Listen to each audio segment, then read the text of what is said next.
Je rêve d'une université où je vais apprendre à révolutionner le monde par le questionnement.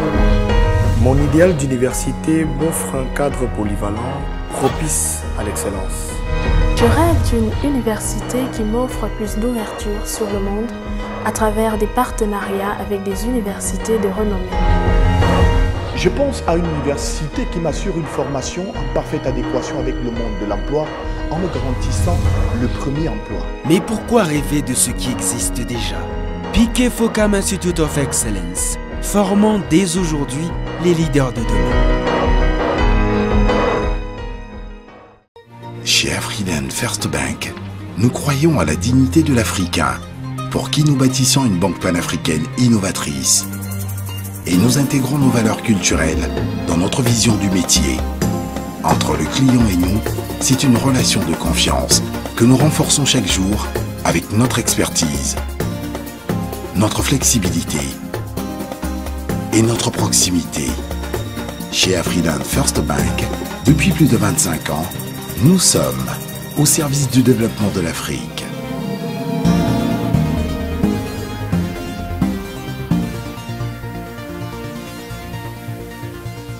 Afriland First Bank, the pact with success. I just walk down the street, looking for the woman, falling over. You don't need to hide, 'cause I never lose you. The future is already here.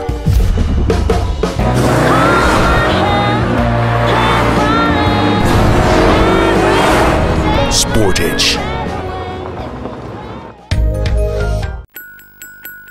La peau de bébé est fragile. Elle n'a pas encore les propriétés protectrices qu'elle aura à l'âge adulte.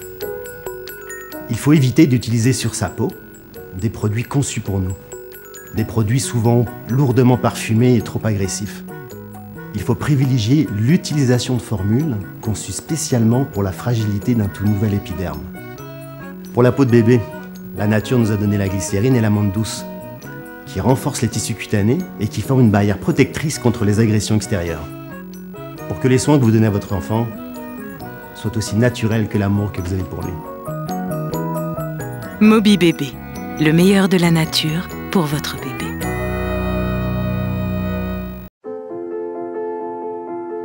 Je me sens bien, j'ai le privilège d'être bien dans ma peau et de vivre pleinement ma beauté. Je vise la simplicité, mais mes choix sont clairs. Mes produits biopharma, et ça me suffit. Pour moi, la qualité est essentielle. C'est pour ça que je suis fidèle à Biopharma. Biopharma offre plusieurs marques avec des gammes riches et variées, disponibles pour toute la famille, et même pour le bébé. Ces produits sont spécifiques et adaptés à ma peau. Ma peau me dit merci. Je tiens vraiment à ma santé et à mon look naturel. C'est pourquoi mes copines m'ont recommandé les produits Biopharma. Les laboratoires Biopharma, de la beauté à la santé.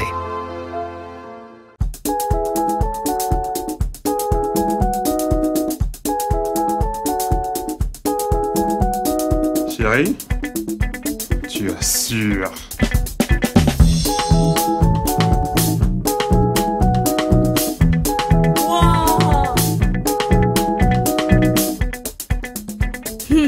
Maman, tu assures.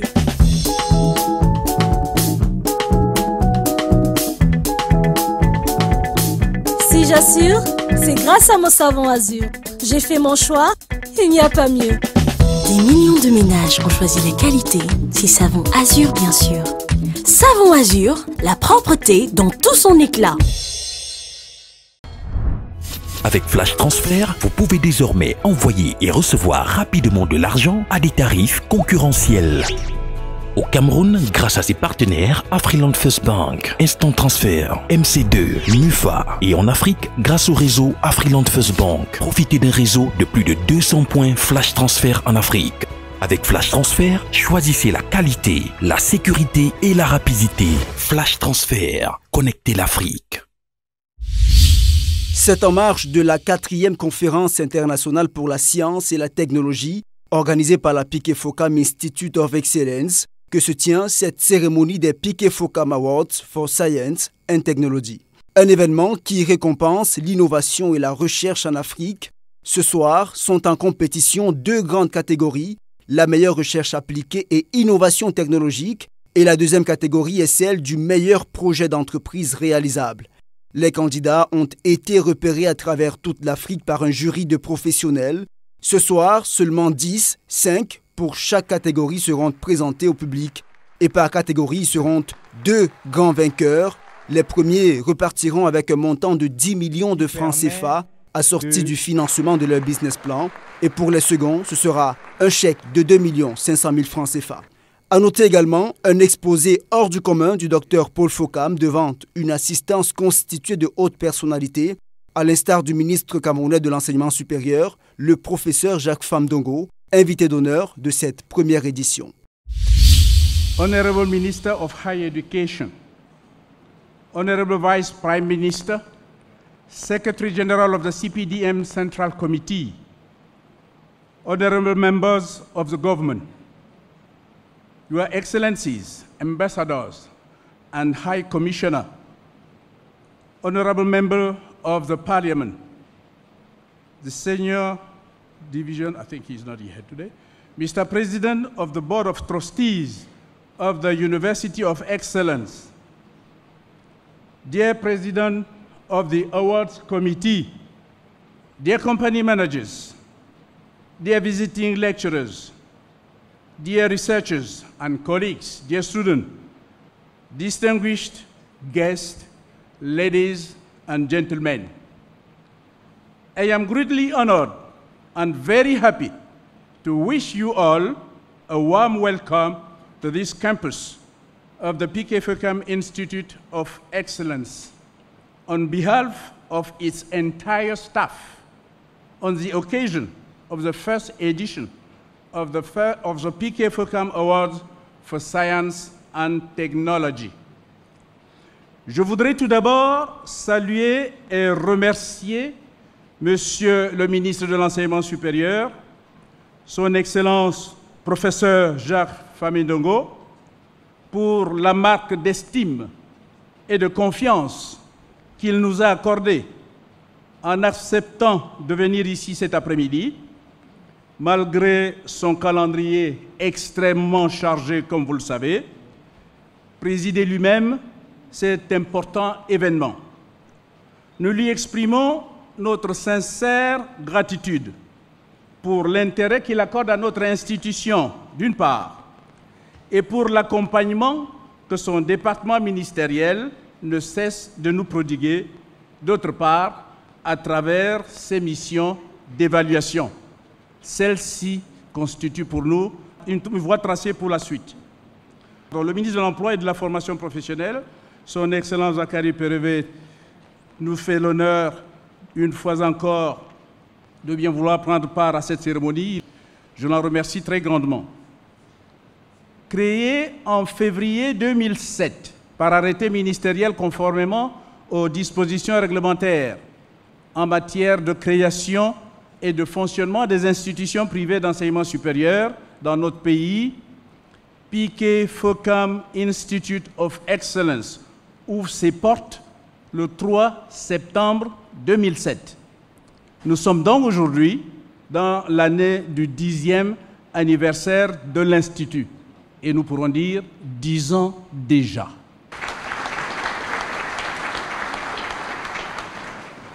Merci. Il est à souligner que dès sa création, P.K. Fokam Institute of Excellence se veut être une institution polytechnique au sens étymologique du terme, c'est-à-dire un établissement d'enseignement supérieur dispensant principalement des formations techniques et technologiques.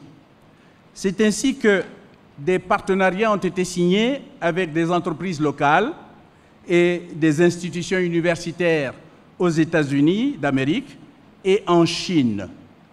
Le partenariat université-entreprise que préconise depuis plusieurs années déjà notre ministre de tutelle est un concept dont P.K. Fokam Institute of Excellence s'est très vite approprié et vit et applique au quotidien avec beaucoup de bonheur.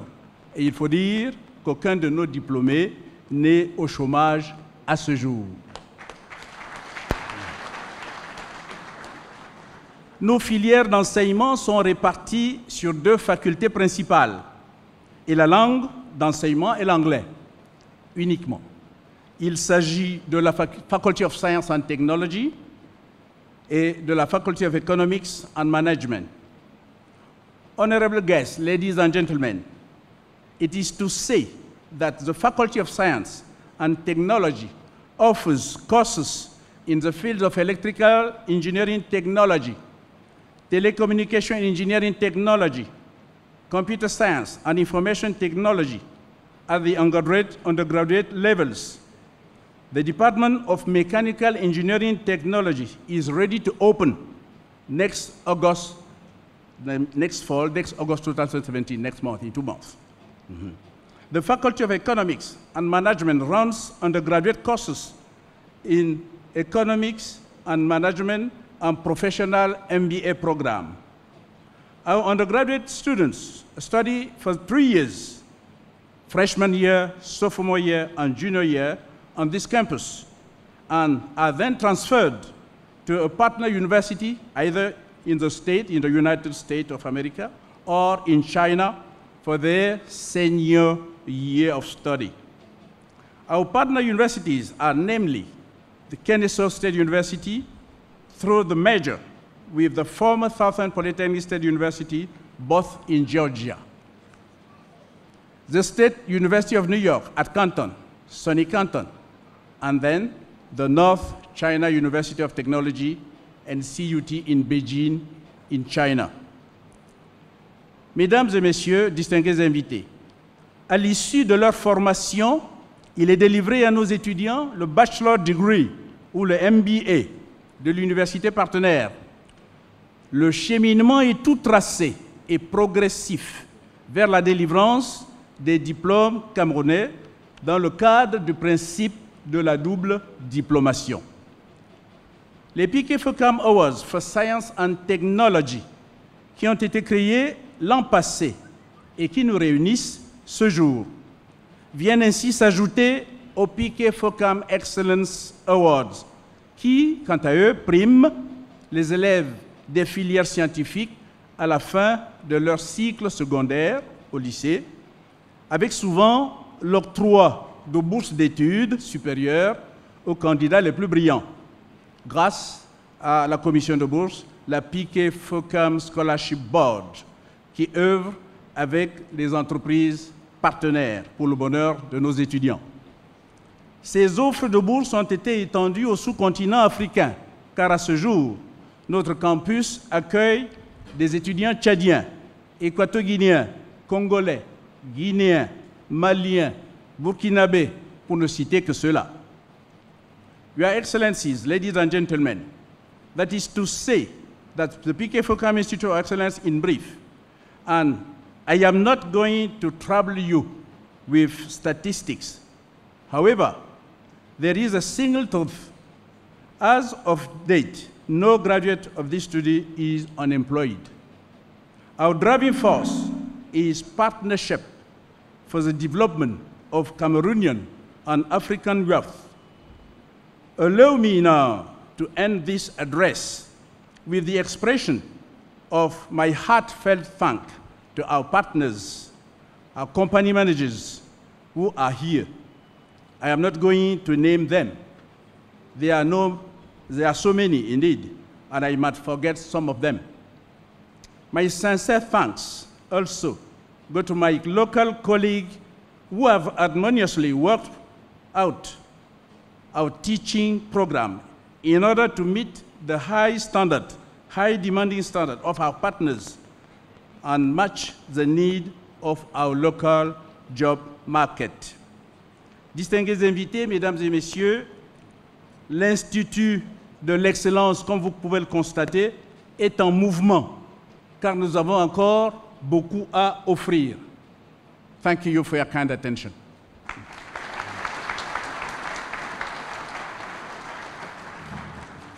Madame, Monsieur, nous allons passer à une autre phase de cette cérémonie.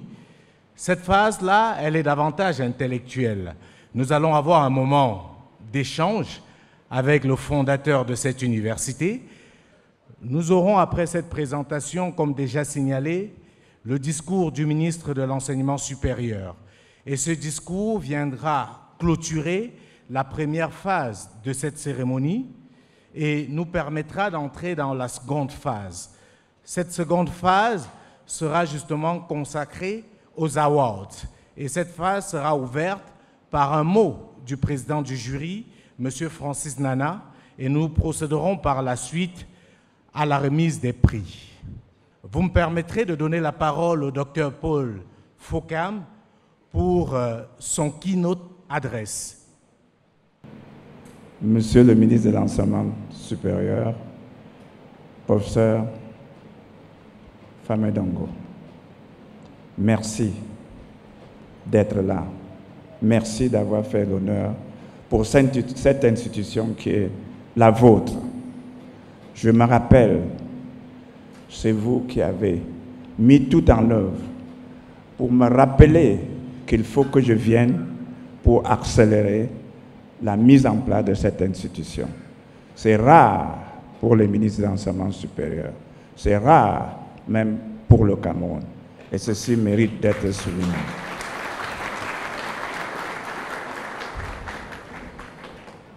Cette université a pour but, cette institution a pour but de vous aider dans votre mission,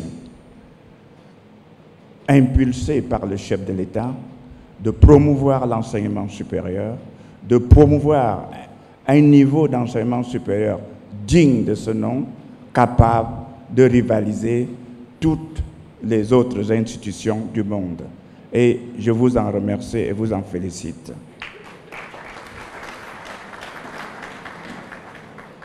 Je suis convaincu, Monsieur le ministre, qu'il sera possible que vous restiez longtemps à la tête de ce département pour nous aider à continuer cette œuvre que le président Paul Biya a voulu que nous continuions ensemble.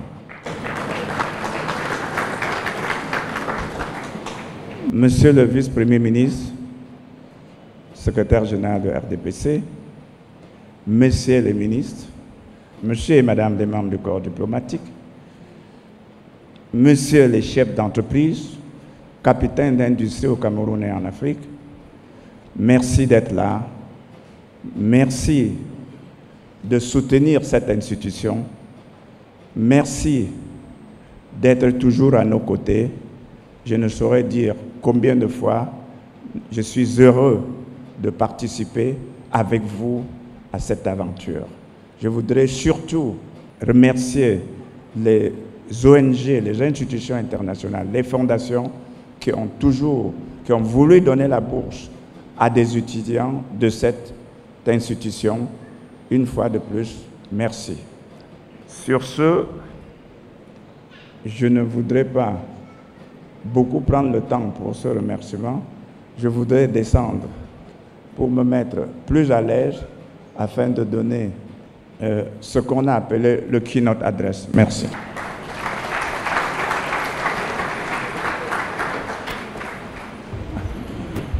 L'Afrique, terrain de jeu mondial. Et comme vous pouvez le remarquer, tous les drapeaux sont plantés sur l'Afrique. Ça voudrait dire tout le monde, toute la guerre se joue sur le terrain de l'Afrique. Toute la guerre économique se joue sur le terrain de l'Afrique. Et nous, Africains, nous avons une obligation de le savoir. Ceci permet d'avancer plus loin et de vous dire quelque chose. Vous savez, sur ce terrain, il y a ce qu'on appelle les enjeux. Pourquoi sommes-nous sur ce terrain? Pourquoi devrons-nous être là? En fait, quels sont les acteurs de ce terrain? La réalité, il y a des acteurs, il y a des enjeux. Et ensuite, quels sont les instruments utilisés pour pouvoir faire cette guerre? Et enfin, quel est le terrain de jeu? Où est le terrain de jeu? Le terrain de jeu se trouve où? Et je terminerai par vous dire, en fait, je pense qu'il est important, indispensable, que l'Afrique puisse prendre conscience de l'existence de ce jeu qui se joue sur son terrain et prendre part à ce jeu qui se joue sur son terrain. En fait, le jeu, on se bat pour quoi? Quelle est la raison d'être du combat qu'on veut mener? Le premier, vous savez, c'est généralement des combats économiques. Le premier, c'est la masse de consommateurs. Et comme vous le savez, l'Afrique a normalement déjà 1,3 milliard et composé essentiellement des jeunes. Ce qui veut dire un marché qui va durer plus longtemps. Composé essentiellement de jeunes, un marché qui va durer plus longtemps. Je voudrais ajouter qu'en 2050, les prévisions de l'organisme international chargé de la population prévoient qu'on sera à 2 millions. Ça veut dire qu'on sera la plus grande masse de la population, la plus grande masse de consommateurs du monde. Est-ce pas normal qu'on puisse s'intéresser sur ce marché? Le deuxième élément important, c'est quand même les réserves. Les ressources naturelles, nous les avons. C'est en fait nous qui les possédons. Et nous les possédons toutes. Si je parle de réserves d'or, c'est encore l'Afrique qui a 40% des réserves mondiales. Si je parle de réserves de cobalt, c'est encore l'Afrique qui a 60%. Platine, c'est encore l'Afrique qui a 90%.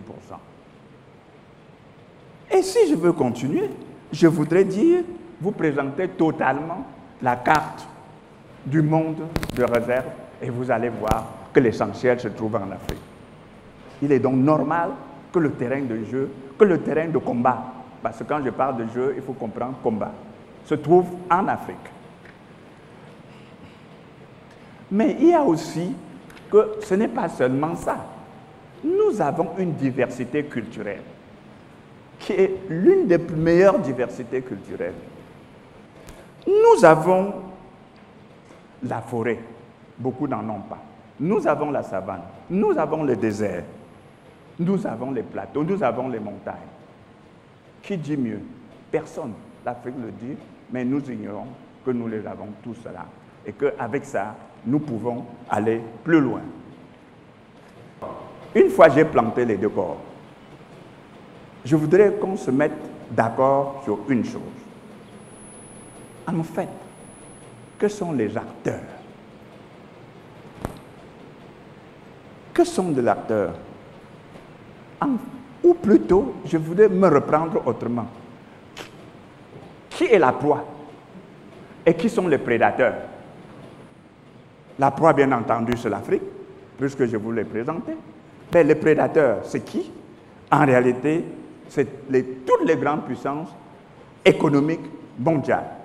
Je ne veux qu'en citer que quelques-unes. Les États-Unis, la France, l'Allemagne, la Chine, l'Inde, et j'en passe, la Russie. Pourquoi?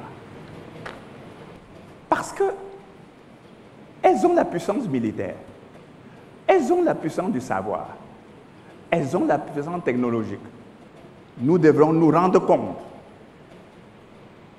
que nous entrons en guerre avec des gens qui sont techniquement au point, scientifiquement au point, et que nous sommes derrière.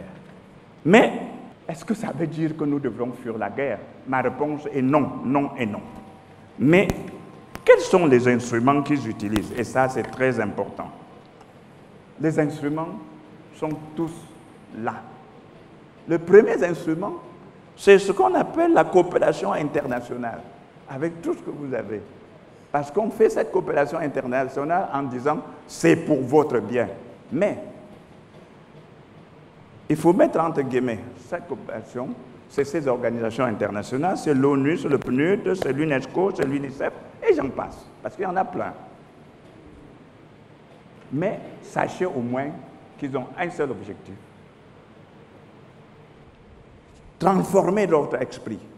Transformer notre esprit pour regarder que les normes qu'elles ont établies, pour nous empêcher d'avoir nos propres normes pour nous conditionner l'esprit de telle sorte que nous devenons des simples moutons dans le jeu. Mais comme on ne peut pas le faire seulement avec ces puissances, ils utilisent d'autres instruments encore plus puissants. C'est ce qu'on appelle les médias. Et vous le connaissez aujourd'hui, l'Internet, les réseaux sociaux, les WhatsApp, pour nous envoyer tout ce qu'ils veulent en contradiction avec notre propre culture. Mais aussi, il y a surtout les grands médias qui arrosent l'Afrique. CNN, BBC, France 24, CCTV, I24 ou I24, Al Jazeera. Quelle est la mission de ces organes? Leur mission, c'est... j'ai oublié Russia Today, parce que c'est très important, Russia Today. Leur mission, c'est de nous faire admettre, inculquer en nous leur pensée. Et vous savez, lorsque vous arrivez à penser comme l'autre, tout de suite, vous devenez inférieur. Vous n'existez plus. Vous devrez avoir une autonomie de pensée pour pouvoir permettre. Or, ils mettent tous ces instruments à notre disposition pour penser comme eux. Qu'est-ce que nous faisons sur ce terrain? Nous ne faisons pas encore grand-chose. Mais, pour terminer, parce que ça, c'est les médias, parce que ça lance des messages. Mais il faudrait s'assurer que ces messages vont à l'endroit où on veut que ça aille. Cet endroit, on envoie maintenant ce qu'ils ont appelé les ONG. Pour fouiller les campagnes, apprendre vos langues et dicter ce que l'Occident a bien voulu que nous ayons, pour que, dans tout le cas et dans les orientations que nous avons, cela se passe exactement comme ils veulent. Ils vont nous donner leurs normes de vie. Ils vont nous transmettre leur culture. Ils vont nous aider à comprendre que nous ne sommes que des demi-hommes et que nous ne pouvons survivre que s'ils apportent de l'aide à nous. Voilà les autres instruments. Ensuite, il y a d'autres instruments que je pourrais appeler plus puissants et plus importants. C'est ce qu'on appelle les institutions de Bretton Woods. Les institutions de Bretton Woods, qui sont des arbitres partiaux, qui sont là pour organiser les choses de telle sorte que ça soit en faveur des grandes puissances économiques. Parce que c'est ces grandes puissances économiques qui les financent. Parce que c'est ces grandes puissances économiques qui leur donnent les moyens de survie. Il me semble normal, je ne les en veux pas, qu'ils pratiquent la politique de ces grandes puissances. C'est comme ça qu'on peut voir qu'on nous impose, à tort ou à travers, les plans d'ajustement structuraux, les politiques économiques, les politiques de Rostov. Mais je voudrais parier, si quelqu'un a déjà vu un pays qui se développe avec ces plans d'ajustement structuraux, alors je serais heureux de connaître ce pays-là, parce qu'à ma connaissance, je n'en connais pas du tout. Ça n'existe même peut-être pas. Maintenant, une fois le terrain est organisé, arrangé, mais il faut cueillir le fruit. Il faut cueillir le fruit. Mais qui va cueillir le fruit? On envoie donc ce qu'ils ont appelé leurs entreprises multinationales. Et on nous fait mettre même dans nos appels d'offres, il faut avoir l'expérience internationale. Ce qui voulait dire que je suis né aujourd'hui, il faut que j'ai une expérience internationale pour venir compétir dans mon pays. C'est très bien. Mais c'est ce qui se passe. Il s'agira de Rio Tinto, d'ExxonMobil, de Bolloré, de Lafarge, etc., etc. Je ne veux pas en citer tout. Je dis simplement comme ça que ça, c'est les instruments qui sont envoyés sur le terrain pour cueillir le fruit après que tout a été organisé, orchestré pour que le fruit soit mûr. Au terrain démographique, vous savez, nous sommes bien. Sauf que nous avons une faiblesse de taille. L'Occident a une masse de consommateurs super riches. L'Asie a une masse de consommateurs riches. L'Afrique a une masse de consommateurs super pauvres. Parce que tout a été exploité, n'est-ce pas? Donc, sur ce terrain, même comme nous sommes meilleurs, nous sommes perdants. Et il est important que vous le sachiez. Nous sommes perdants sur le terrain du savoir. Vous savez que nous avons pris un retard abyssal. Lorsque je dis que nous avons pris un retard abyssal, je ne voudrais pas dire que nous croyons que ce retard ne peut pas être rattrapé. Ça peut être très rapidement rattrapé. Il faut seulement faire un constat. Un constat que nous avons pris un retard abyssal. Au niveau de l'alphabétisation, nous avons le taux d'alphabétisation le plus faible du monde. Ça veut dire que l'Afrique continue à subir la bataille. Mais, toujours sur le terrain de savoir, je me réfère au brevet. L'inscription de brevet, c'est quand même explique comment les scientifiques, les innovateurs se développent et comment ils peuvent prendre l'avance.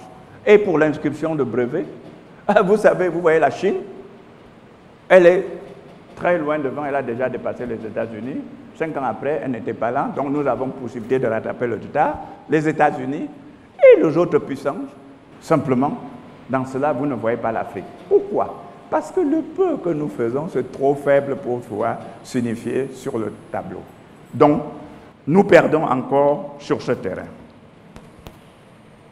Sur le terrain du budget de recherche, là encore, nous n'existons pas. Le champion, toute catégorie, c'est les États-Unis. Après vient la Chine. Après le Japon, la France et toutes les grandes économies mondiales. Sur ce terrain, nous perdons la bataille. Mais si je vais au terrain de ressources naturelles, une fois encore, nous avons toutes les potentialités. Nous pouvons gagner la bataille là-bas, mais seulement, il nous manque l'élément essentiel, c'est le savoir. Il nous manque l'élément essentiel, c'est la technologie. Il nous manque l'élément essentiel, c'est notre capacité de travail. Parce que n'oubliez pas que l'Occident nous a dit de travailler 40 heures. Alors qu'avant qu'il n'atteigne ce niveau, il travaillait 108 heures. N'oubliez surtout pas. Et qu'est-ce que nous allons faire pour rattraper ce retard? That is the question mark. Maintenant, sur le terrain économique, nous avons, au niveau de ressources naturelles, toutes les potentialités. Toutes ces potentialités, nous les avons. Nous en faisons quoi?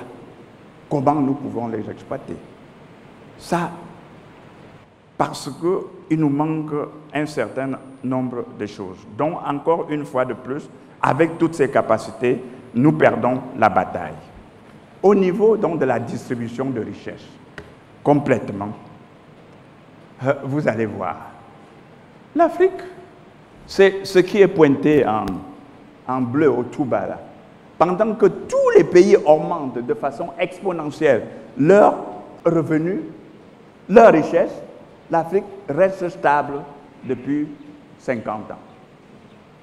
Et cela veut dire que nous avons quelque chose à faire. Au niveau du commerce mondial, je ne veux pas en parler parce que c'est désolant, puisque notre part représente seulement 2%. Notre part représente seulement 2%. N'oublions pas que nous aurons 2 milliards de population, c'est-à-dire le tiers de la population mondiale. Bientôt, avec 2% de revenus de distribution de richesses mondiales. Sur ce terrain encore, ils perdent toute la bataille. Sur le terrain militaire, vous comprenez, c'est dominé par la Chine, la France, le Royaume-Uni. Mais ce qui est plus grave, et ça, nous devons le savoir, ce qui est plus grave, c'est que beaucoup d'États africains ne savent même pas produire les cartouches des simples pistolets. Ne veulent même pas promouvoir la production des cartouches des simples pistolets, sous des fallacieux prétextes.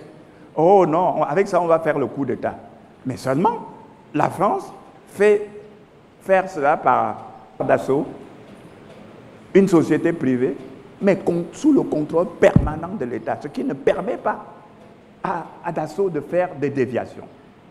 Mais les entreprises, l'État aussi peut créer des entreprises pour fabriquer au moins les armes. Parce qu'il faut bien que sur ce terrain, si nous voulons nous défendre, on est en champ de bataille.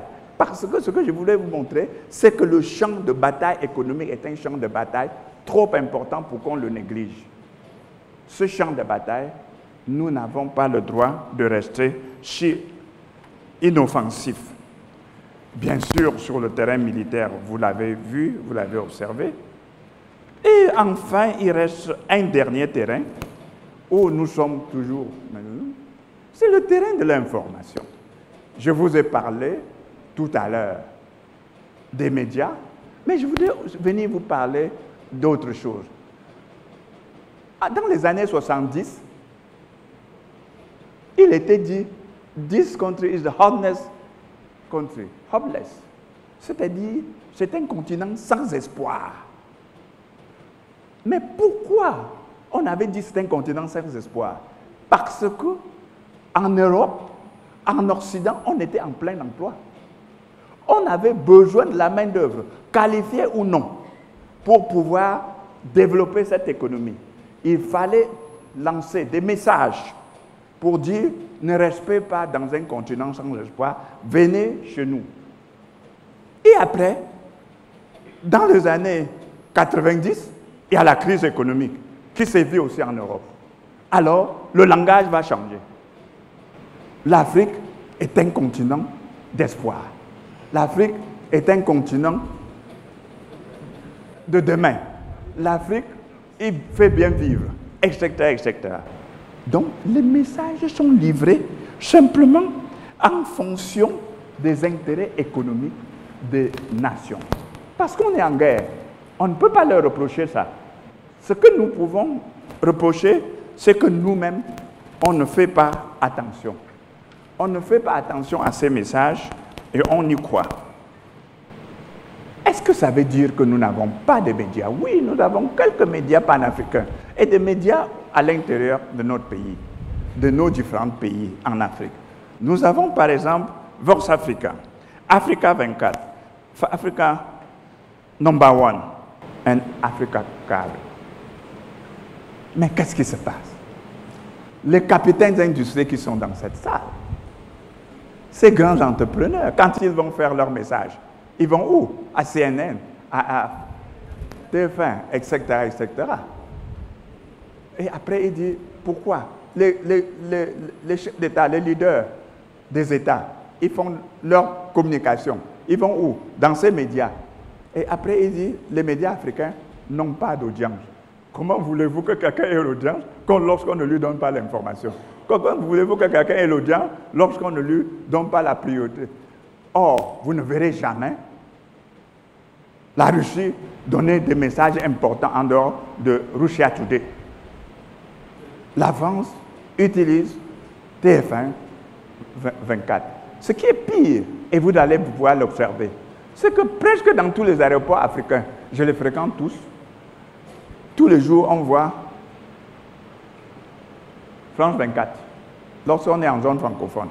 Lorsqu'on est en zone anglophone, CNN. Alors que tout le monde sait, à moins que je me trompe, que ça c'est pour véhiculer des messages contre nos intérêts, contre nous. De là, on doit se poser une seule question. À quand l'Afrique? Et je dirais qu'il faut un réveil urgent. Je voulais même paraphraser le professeur Maurice Kamto, parce que dans un de ses livres, il disait « urgence de la pensée ». Je dirais aujourd'hui « urgence d'action ». Parce qu'à l'urgence de la pensée, il y a l'urgence de l'action. Nous avons une population. Si nous l'éduquons, si nous lui donnons le savoir qu'il faut, nous pouvons gagner toutes les batailles.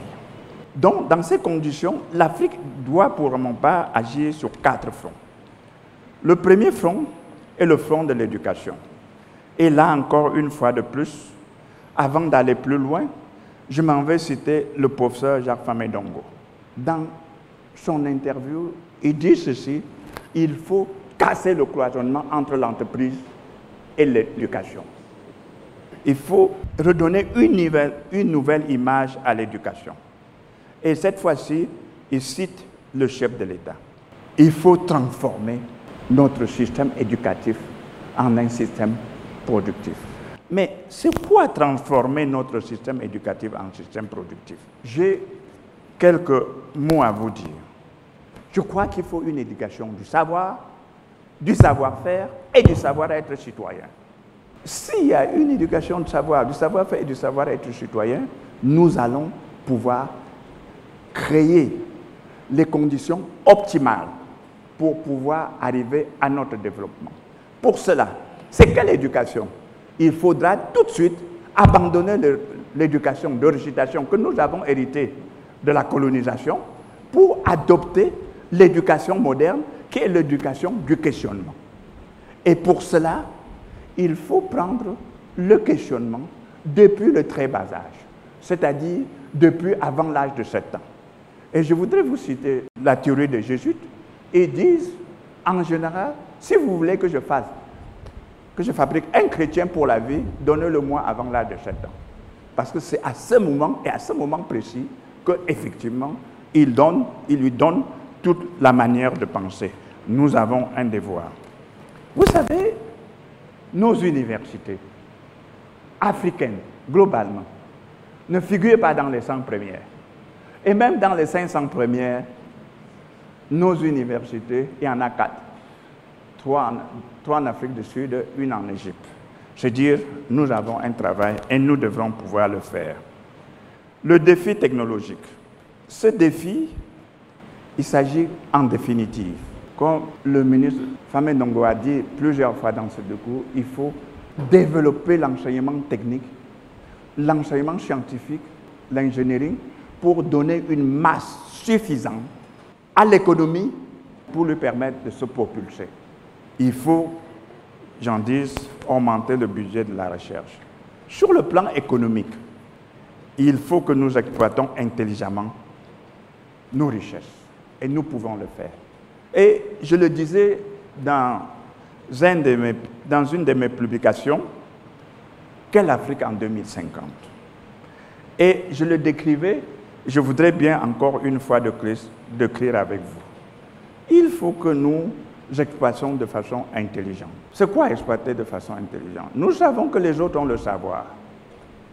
Et si nous voulons le win-win, c'est-à-dire un partage équitable, comme nous sommes en position de faiblesse, nous pouvons décider que dans une première phase, nous n'allons avoir que le tiers de ce que nous produisons, de ce qui est dans notre sous-sol ou sur notre sol. Mais la programmation doit être faite pour qu'on sache peut-être que dans 10 ans, nous aurons la moitié. Ça, c'est le tiers. Dans 10 ans, nous aurons la moitié, c'est sûr, à la deuxième phase. Et que peut-être dans 20 ans, 30 ans, pourquoi pas, ce n'est pas long, nous aurions, c'est eux qui auront le tiers et nous aurons le 2 tiers. Et ça, c'est ce qu'on appelle le win-win game. Est-ce qu'on ne peut pas penser à cela et mettre cela en marche? Je voudrais arriver sur un point qui, en général, est sensible. Il s'appelle gouvernance. Mais qu'est-ce que je recommande? Parce que ça, c'est le plus important. Je recommande d'abandonner la démocratie occidentale. Adopter la démocratie africaine. Parce que cette démocratie africaine a beaucoup de ses vertus. La première des vertus, c'est l'esprit d'indépendance. Et pour évoluer, il faut être indépendant. La deuxième, c'est la libération de la pensée. Nos pensées doivent être libérées.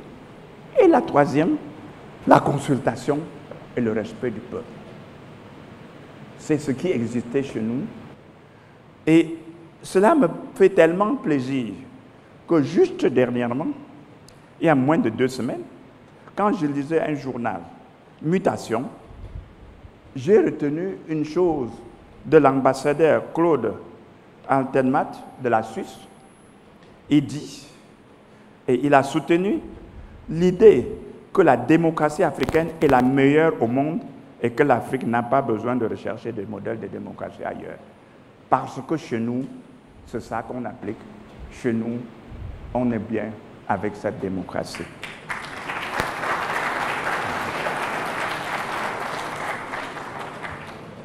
Enfin, tout ceci a quoi à faire avec PK FOCAM Award? Oui, il y a un lien. Il y a un lien. Et le lien, le professeur Jean-Famé Ndongo le trace lui-même. C'est la raison même pour laquelle il est là. Il s'agit de sonner le glas de l'urgence de réveil africain, de magnifier l'excellence, de redonner l'espoir aux jeunes, de redonner le goût de vivre, de redonner le goût de la recherche, le goût de l'innovation.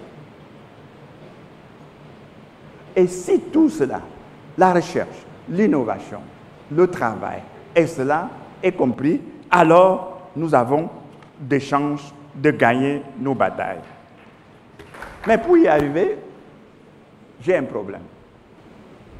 Mon plus gros problème, je l'ai découvert quand j'ai visité la Chine. Quand j'avais visité la Chine il y a peut-être 25 ans, je me suis trouvé en face d'une carte du monde.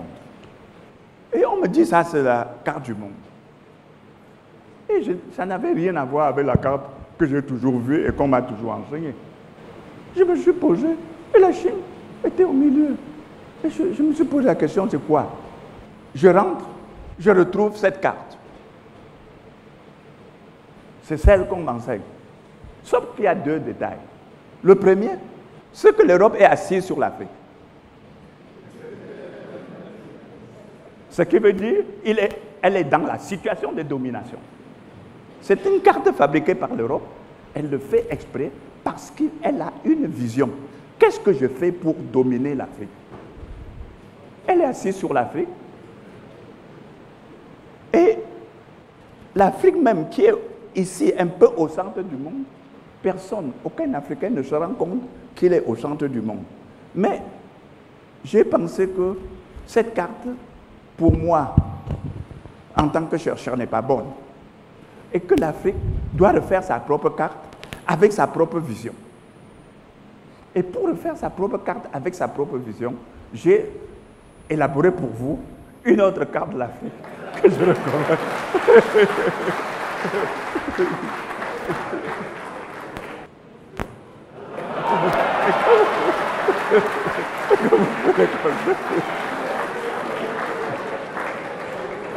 Pourquoi pas?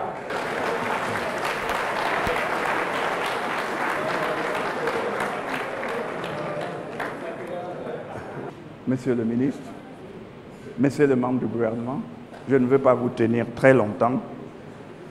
L'Afrique est dans un terrain de jeu de guerre. Nous devons fabriquer nos citoyens pour mener cette guerre et la gagner. Je vous remercie.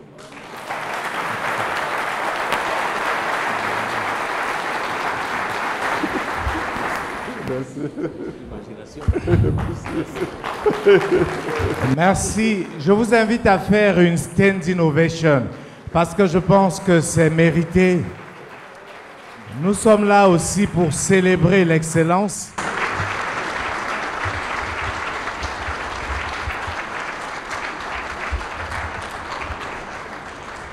Veuillez vous asseoir, s'il vous plaît. Il y a une place là. Madame, Monsieur, après ce régal intellectuel à nous délivrer par le fondateur de cette institution, les autorités vont s'installer à leur place initiale et je vais demander au ministre de l'Enseignement supérieur de se préparer parce que dans quelques instants, c'est lui qui sera à cette place pour nous prononcer son discours.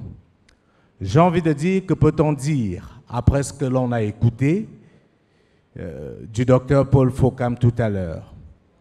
On retient juste une chose, c'est que chacun peut dessiner sa propre carte du monde. Et c'est une chose, il me semble fondamentale, qui devrait nous permettre à nous autres Africains de savoir que nous sommes dans un combat et ce combat, il est permanent. La deuxième chose que j'ai retenue, peut-être par nombrilisme, c'est qu'il est question de briser le complexe que nous avons vis-à-vis des médias occidentaux. Et je suis ravi que le professeur Famendongue soit là parce que lui n'est pas habité par ce complexe. Il nous a fait l'honneur plusieurs fois d'être invité sur les plateaux de Vox Africa, dont lui, il parle aux médias africains et ça mérite d'être salué.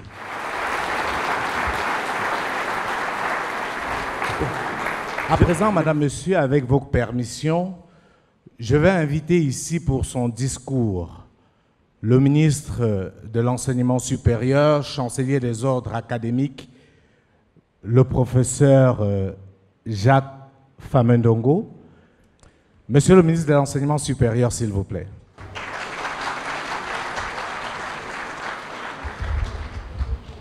Monsieur le vice-président de l'Assemblée nationale, Monsieur le vice-premier ministre, secrétaire général du comité central du RDPC, Monsieur le ministre de l'Emploi et de la formation professionnelle, Monsieur le ministre délégué auprès du ministre d'État, ministre de la Justice, garde des Sceaux, Excellences, Mesdames et Messieurs les ambassadeurs, Messieurs les anciens ministres, chers collègues, chers amis, Monsieur le président fondateur du Paul Kemoye Fokam Institute of Excellence, Mesdames et Messieurs les parlementaires, Monsieur le recteur du Piquet Fokam Institute of Excellence, Mesdames et Messieurs les responsables des partis politiques légalisés, Mesdames et Messieurs les chercheurs, innovateurs et enseignants, Mesdames et Messieurs les directeurs généraux, leaders des secteurs publics, parapublics et privés, distingués invités, Mesdames et Messieurs, chères étudiantes, chers étudiants, j'espère qu'ils sont là.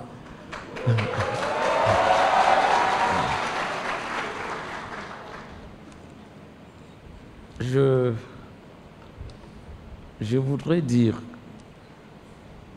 avant que de prononcer le discours protocolaire et convenu que j'ai préparé, je voudrais dire que, m'adressant aux étudiantes et aux étudiants, que voilà le genre d'exercice que nous aimons au niveau de la nouvelle gouvernance universitaire.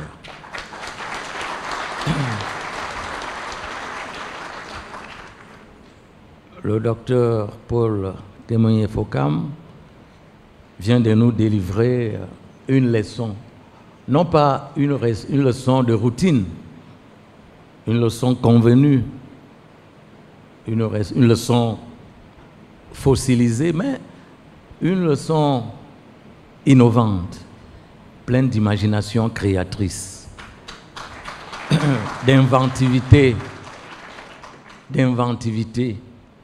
et d'audace, car la science, c'est l'audace.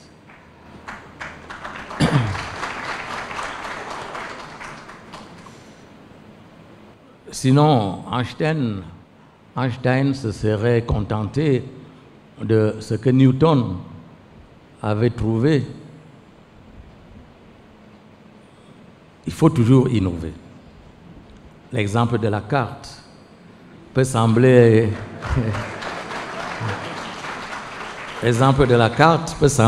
iconoclaste, mais en réalité, c'est la vérité. Sachez que, effectivement, quand vous allez aux États-Unis, ce n'est pas la carte que nous avons vue tout à l'heure qui est en vigueur. Chacun voit le monde à sa manière.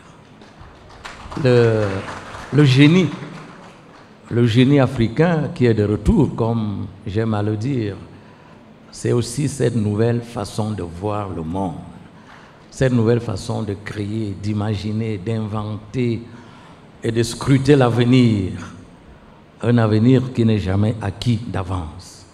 un avenir qui est toujours en projection, en devenir, un avenir qui est toujours asymptotique, c'est-à-dire que personne ne peut atteindre, mais qui est toujours devant nous. Alors je demande à nos étudiants, nos étudiantes, de ne pas se contenter de nos vieux cours d'il y a 40 ans, 50 ans, 30 ans, 20 ans, 10 ans et même 5 ans. Parce que le cours est un perpétuel renouvellement, fécondé par la recherche, une recherche qui est également innovatrice, créatrice, audacieuse, inventive. Je dois d'ailleurs dire que dans le cadre du système LMD, l'enseignant n'est plus ce démiurge omniscient qui descend du ciel et qui apporte sa science divine. L'enseignant est devenu un tuteur qui tutore l'étudiant. Et l'étudiant n'est plus ce réceptacle qui ingurgite de manière passive les enseignements. L'étudiant remet tout en cause. Puisqu'il a la force d'Internet. Alors, Internet, mon ami Paul Kemoye-Fokam, voyait les aspects négatifs. Oui, il y a des aspects négatifs, mais il y a surtout des aspects positifs également. Parce que pour que les universités soient connues à travers le monde, il faut bien qu'elles soient visibles sur la toile cybernétique mondiale. Et c'est ça notre problème de fond. Beaucoup de choses se font dans nos universités. Les ouvrages sont écrits. Les enseignants, hier encore, je recevais l'ouvrage de mon ami Messengue Avom, professeur Kamtouela, il écrit. Beaucoup de savants dans la salle écrivent. Mais sur la toile cybernétique, cela n'est pas connu. Alors vous me direz pourquoi? Parce qu'il faut une bande passante. Mais aussi simple que ça, c'est aussi la technologie. Mais encore, comme disait Galilée, il fallait y penser. La bande passante. Une bande passante amplifiée et puissante permet à tout ce qui se fait dans les universités d'être visible sur la toile mondiale. Le quotient intellectuel, c'est-à-dire le gisement intellectuel, puisque nous sommes dans la société de l'information, le gisement intellectuel, mais nous l'avons. Nous l'avons. Ceux qui ont fait des études hors du Cameroun, en Europe, en Asie, en Amérique, savent que ce quotient intellectuel, nous l'avons. Chères étudiantes, chers étudiants, soyez fiers de votre quotient intellectuel. Il est fort. Mais la force de ces pays, et le promoteur de cet institut-là dit, c'est que là-bas, ces continents, ces États, on sait valoriser les compétences. Valoriser les compétences. Indépendamment de la couleur politique, sociale, ethnique, religieuse, philosophique, c'est d'abord la compétence. Or, cette compétence existe en Afrique. Je dirais même qu'elle est proéminente en Afrique. Et voilà un institut qui prouve bel et bien qu'avec ce capital intelligence, on peut conquérir le monde. Ici, à Emana, on forme les cerveaux parmi les meilleurs du monde. Des diplômes qui sont labellisés aux États-Unis, en Chine, c'est-à-dire les deux plus grandes puissances économiques du monde. Cela signifie que, avec un peu de volonté, on pourra faire beaucoup de choses. un proverbe burkinabé que j'avais appris alors que j'étais encore étudiant dit ceci. Lorsqu'on a fait un saut dans le feu, il reste un deuxième saut à faire. C'est sortir du feu. Et je crois que l'exposé de notre ami prouve bien que nous sommes en train de sortir du feu. Nous n'avons peut-être pas encore cette puissance qu'avait Prométhée d'aller chercher le feu, de l'arracher aux dieux, de l'amener aux humains, mais je crois savoir que nous sommes sur la bonne voie. Je voulais donc très humblement féliciter et encourager le promoteur de cet institut, non seulement pour cette œuvre magnifique, historique et inoubliable, mais aussi et surtout pour cet exposé avec des idées tout à fait iconoclastes, mais tout commence par des idées iconoclastes.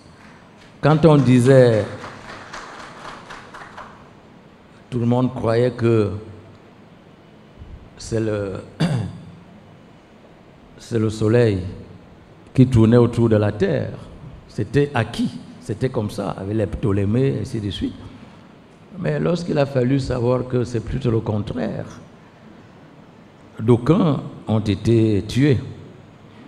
Donc, en réalité, nous sommes maintenant au cœur de la science, au cœur de la compétence, au cœur de la connaissance et au cœur du savoir-faire.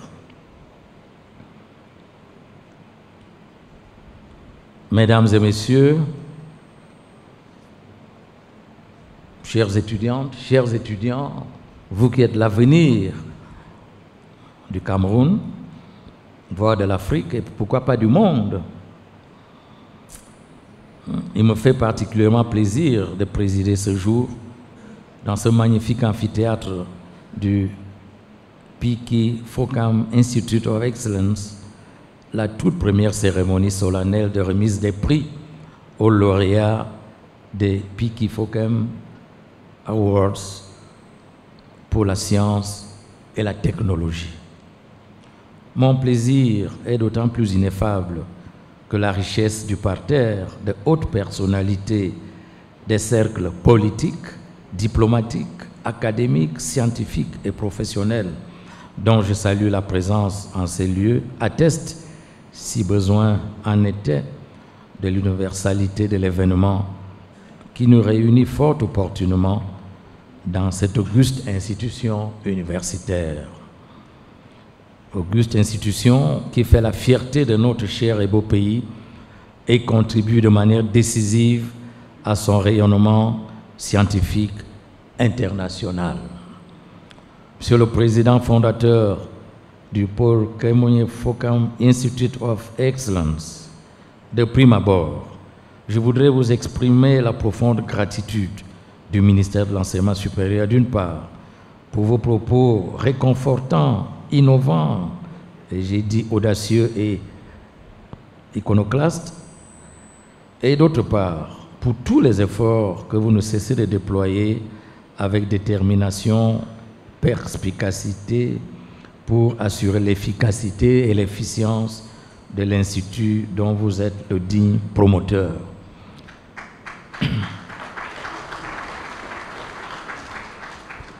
Dans le cadre du système LMD, qui implique la mobilité académique, vos étudiants l'ont, puisqu'ils peuvent se mouvoir à travers l'espace académique planétaire, la transférabilité des crédits, je crois que ça, c'est encore relativement virtuel, en fait, pas seulement ici, mais presque partout, transférabilité des crédits d'une université à une autre, d'un pays à un autre, d'un continent à un autre. La comparabilité des systèmes, il faut bien que nos universités se comparent aux autres, que nos diplômes se comparent aux autres, que nos systèmes académiques se comparent, et heuristiques se comparent aux autres. La formation en alternance, c'est très important. formation en alternance. 1 mois, 2 mois à l'université, 1 mois, 2 mois dans une entreprise, non pas pour un simple stage d'observation ou d'imprégnation, mais pour une véritable formation évaluée à l'aune des crédits. Et le temps libre de l'étudiant. Temps libre de l'étudiant, c'est très important. Et à un instant, le promoteur disait, oui, il faut sortir de cette école du psittacisme où il faut réciter, apprendre à réciter. Déjà, Jean-Jacques Rousseau nous demandait d'éviter ce psittacisme qui consiste à répéter ce que le maître a dit. Il faut que l'étudiant ait le temps libre.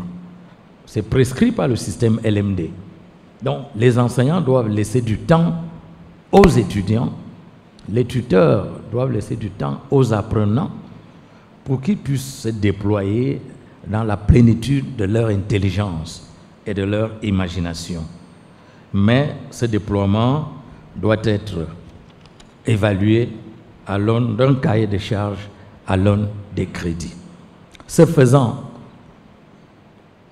Monsieur le Président fondateur, vos collaborateurs et vous répondez à l'interpellation de son Excellence Paul Biya, Président de la République, chef de l'État, qui, par l'article 04 de la loi du 16 avril 2001 portant organisation de l'enseignement supérieur, invite les partenaires privés à concourir à l'offre de l'enseignement supérieur à l'aune du marché du savoir.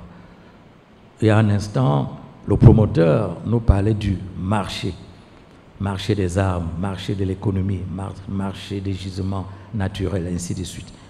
Mais le marché du savoir est le plus important, parce que c'est lui qui permet de transformer toutes les richesses que nous avons, à commencer par la première, c'est-à-dire l'intelligence. C'est la raison pour laquelle aujourd'hui on parle de la nouvelle économie, de l'économie du savoir. En conséquence, le ministre de l'Enseignement supérieur, chancelier des ordres académiques, vous encourage dans cet investissement intellectuel qui contribue au renforcement de l'offre du bien public qu'est l'éducation. L'éducation est un bien public, un bien marchand, un bien qui se vend. Il y a une offre et il y a une demande. Aux États-Unis, quand votre offre éducative ne se vend plus, c'est-à-dire quand les étudiants récusent vos enseignements, vous êtes évacué du système universitaire. Parce que vos enseignements doivent attirer. Vos enseignements, c'est une offre de la science, une offre que vous vendez et la société l'achète ou ne l'achète pas. Aussi suis-je heureux de vous réitérer l'engagement régalien ci-après. Le ministère de l'Enseignement supérieur vous apportera toujours son soutien chaque fois que besoin sera, dans le strict respect des textes réglementaires et des exigences liées à l'assurance qualité, à la professionnalisation et à l'employabilité inhérente aux canons universels de l'espace académique planétaire dans laquelle se meut au demeurant l'excellente institution universitaire qui nous accueille aujourd'hui ici.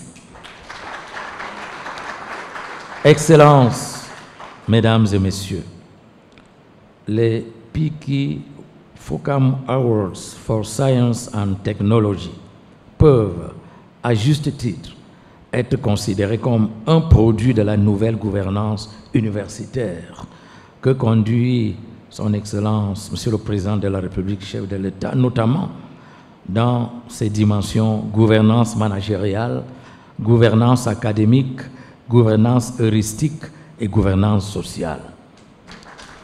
Tout à l'heure, le promoteur fondateur a insisté sur la gouvernance. La gouvernance sous-tend tous les progrès. Sans gouvernance, il n'y a aucun progrès possible.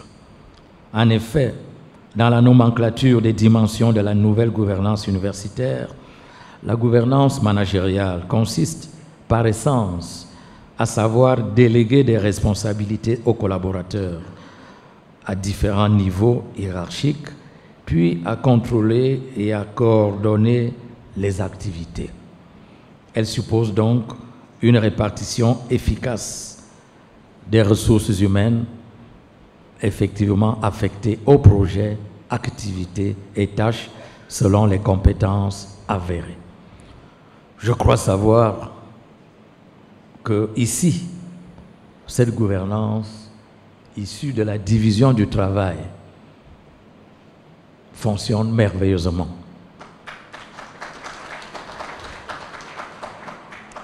Nous avons vu un promoteur fondateur qui a laissé le recteur, professeur Njiné, présenter un discours classique, holistique, et lui-même prendre une autre casquette, celle d'un exposant débatteur. C'est un peu le retour à l'agora classique et antique du temps de Socrate.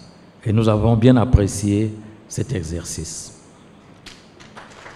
La bonne gouvernance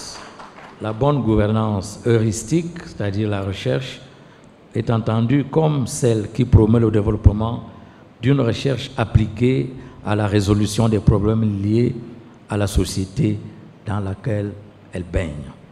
La bonne gouvernance sociale renvoie pour sa part à la mise en œuvre d'un véritable esprit de solidarité pour un mieux-être de tous. Le social, ici, étant à la fois interne et externe. En interne, le social déborde les frontières du personnel enseignant-chercheur et d'appui pour s'étendre aux étudiants et à la société tout entière. Car l'université sort peu à peu de son splendide isolement pour s'intéresser au fonctionnement quotidien de la société. Au niveau externe, la bonne gouvernance sociale se préoccupe de l'harmonie entre l'université et le milieu environnemental.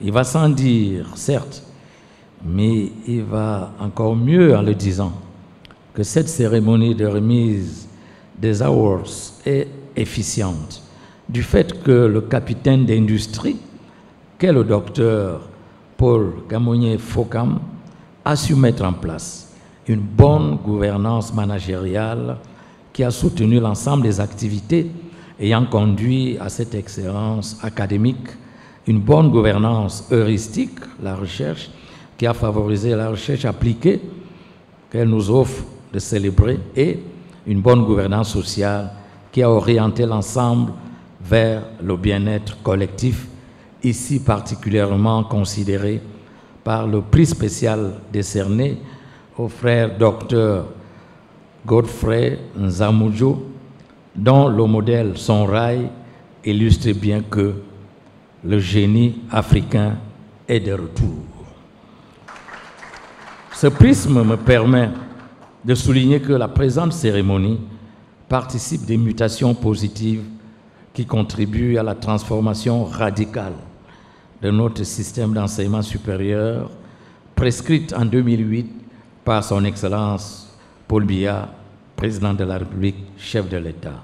Il nous demandait de transformer radicalement l'image de l'enseignement supérieur.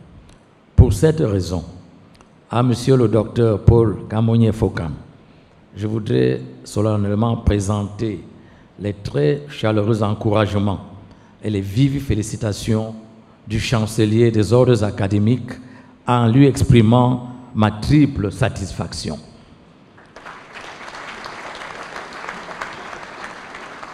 La première est inhérente à la tenue par l'organisation même de cet événement de la promesse qu'il a faite de décerner tous les 2 ans 2 prix dans les catégories du meilleur projet d'entreprise innovant et de meilleure recherche appliquée et innovation technologique. La deuxième réside dans ce que ces 2 prix, de même que le prix spécial, témoignent de la synergie grandissante entre l'université, les entreprises et la société, ce qui est en conformité avec la politique gouvernementale de faire de l'industrialisation du Cameroun une priorité et de l'université camerounaise un acteur essentiel de l'économie du savoir, c'est-à-dire la production et la diffusion des savoirs savants, d'une part, la production et la diffusion des savoirs pratiques, d'autre part. Le theoretical knowledge et le know-how. La question à l'heure actuelle, dans l'université nouvelle et rénovée, n'est plus la sempiternelle question de Montaigne, que sais-je, mais que sais-je faire?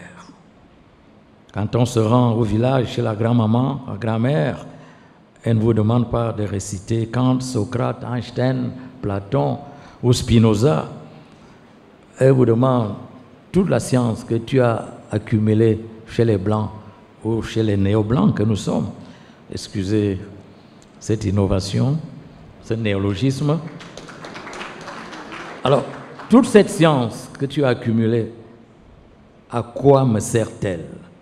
Est-ce qu'elle m'aide à mieux cultiver mon macabo, à mieux récolter le maïs, à mieux pêcher, ainsi de suite? Si vous répondez non, c'est que vous n'avez rien appris.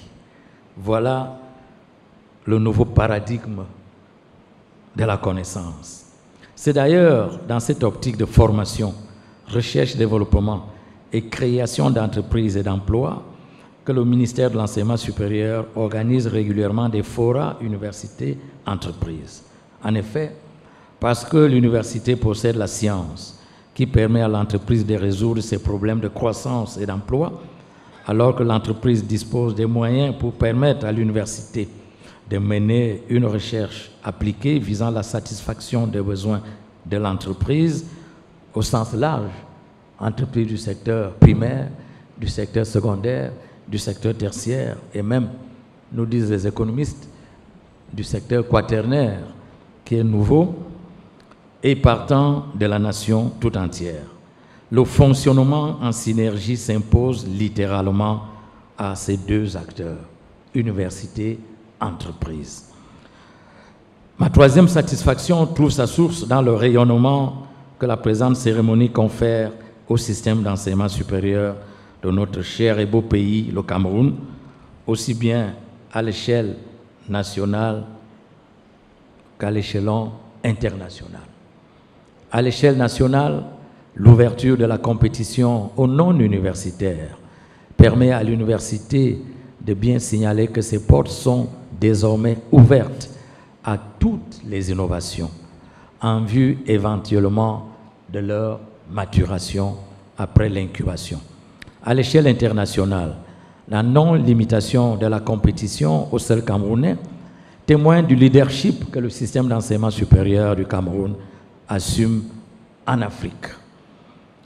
La constitution d'un jury international participe également de l'assomption de ce leadership et je voudrais ici remercier les honorables personnalités des milieux académiques et professionnels qui ont bien voulu accepter de siéger à ces jurys.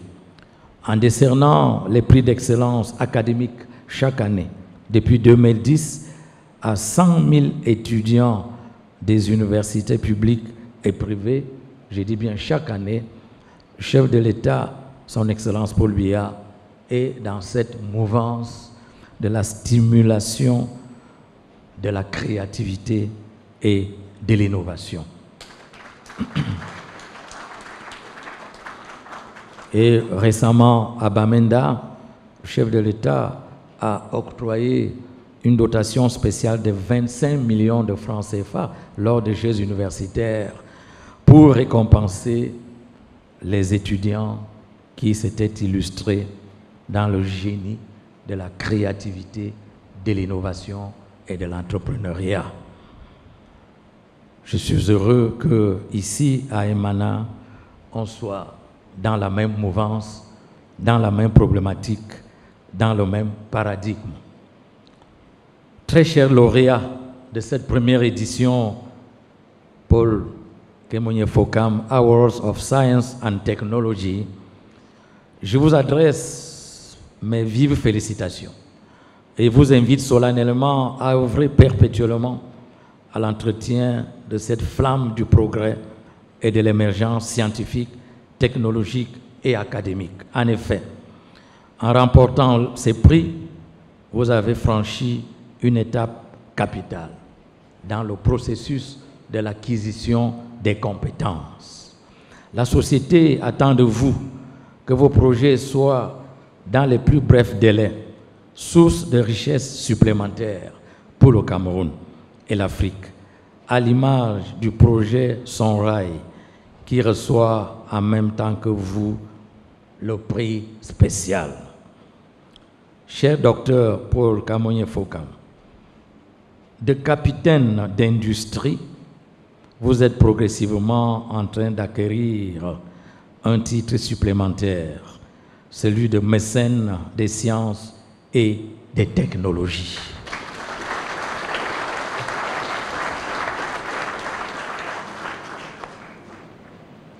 Convaincu, comme je voulais d'ailleurs affirmer l'an dernier, que cette initiative contribuera à planir le cloisonnement du reste imaginaire entre la sphère universitaire et la sphère socioproductive, je vous exhorte à continuer cette œuvre de consolidation de la synergie entre les universités et les milieux socioprofessionnels.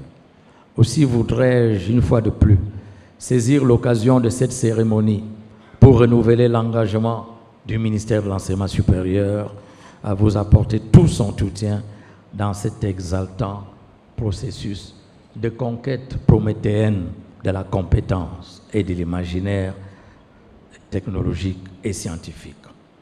Excellences, mesdames et messieurs, parce qu'il est démontré que le progrès technologique à travers la recherche-développement et l'innovation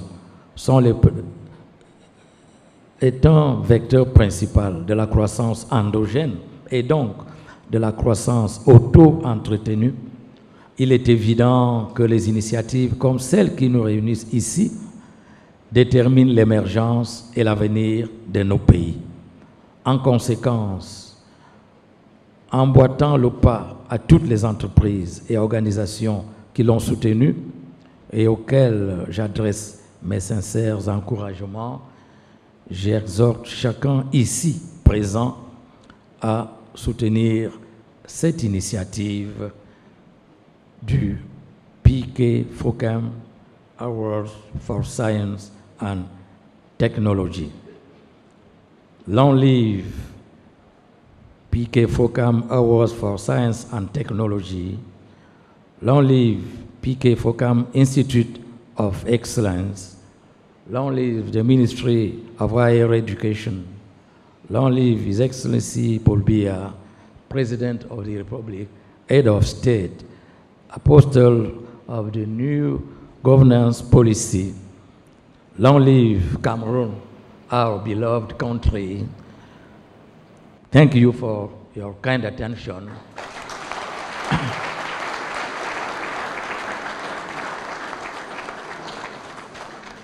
And may God bless all of us.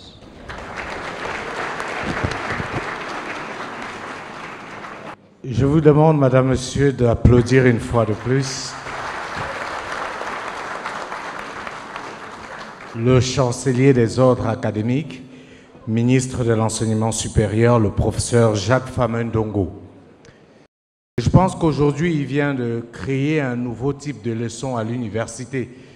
On a souvent entendu parler des leçons inaugurales. Je crois que très bientôt, on parlera désormais des leçons innovantes. Je voudrais qu'on le félicite pour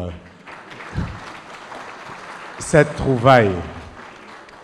La deuxième remarque que j'aimerais faire à propos du professeur Jacques Famin-Ndongo, qui est ministre de l'Enseignement supérieur depuis pas mal de temps quand même, j'ai entendu le docteur Fokam souhaiter qu'il le reste davantage, c'est qu'à chaque fois qu'il tient un discours, je ne sais pas si vous avez la même impression que moi, on est tenté d'avoir son dictionnaire près de soi. Et aujourd'hui, grâce à Internet, c'est ce que j'essayais de faire avec mon téléphone pour essayer d'avoir la certitude de comprendre avec exactitude l'ensemble du discours à nous délivrer par le ministre de l'Enseignement supérieur. Cela dit, Madame, Monsieur, comme annoncé préalablement, ce discours vient clôturer la première phase de cette cérémonie. Nous allons, avec votre permission, entamer la seconde, qui sera, elle, consacrée à la remise des prix, parce que c'est pour cela que nous sommes là cet après-midi. Je rêve d'une université où je vais apprendre à révolutionner le monde par le questionnement. Mon idéal d'université m'offre un cadre polyvalent, propice à l'excellence. Je rêve d'une université qui m'offre plus d'ouverture sur le monde à travers des partenariats avec des universités de renommée. Je pense à une université qui m'assure une formation en parfaite adéquation avec le monde de l'emploi en me garantissant le premier emploi. Mais pourquoi rêver de ce qui existe déjà? Piquet Focam Institute of Excellence, formant dès aujourd'hui les leaders de demain. Je voudrais ici vous adresser mes remerciements pour votre présence massive ici et également adresser mes vifs remerciements au docteur Paul Focam qui a bien voulu me choisir comme président du jury. Je ne suis pas sûr qu'il a mesuré l'importance de cette lourde tâche parce que pendant plusieurs mois, j'ai eu la chance de me frotter à l'effervescence intellectuelle africaine. Et aujourd'hui, j'ai compris qu'il doit y avoir une relation très étroite entre le secteur économique, industriel et les universités. Et je prends l'engagement aujourd'hui devant vous de lancer un pont entre mes différentes sociétés et les centres de recherche appliqués au Cameroun.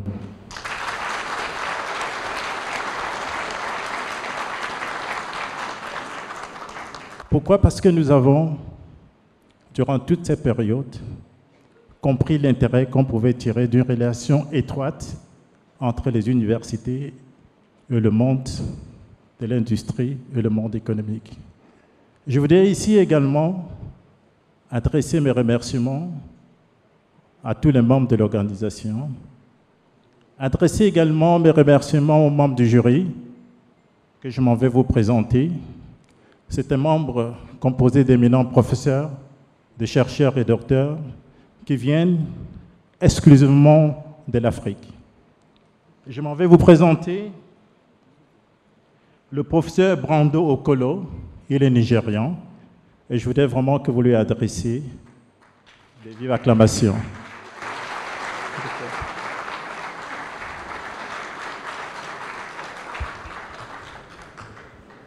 Le professeur Brando Okolo, il est chercheur à l'université de Karl Hope et co-fondateur de Hapium Additive Technology en Allemagne. Il fournit actuellement des services de leadership technique. M. Brando Okolo a exercé comme professeur de sciences et d'ingénierie des matériaux à l'université allemande au Caire. Je voudrais encore une fois de plus, sincèrement, que vous lui adressez des acclamations.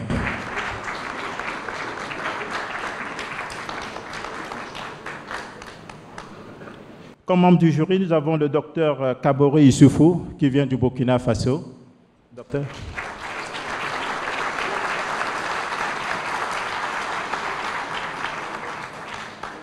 Le docteur Kabore, il a un PhD en chimie depuis 2004. Il est chef de département de brevets au siège de l'Organisation africaine de la propriété intellectuelle à Yaoundé. Merci.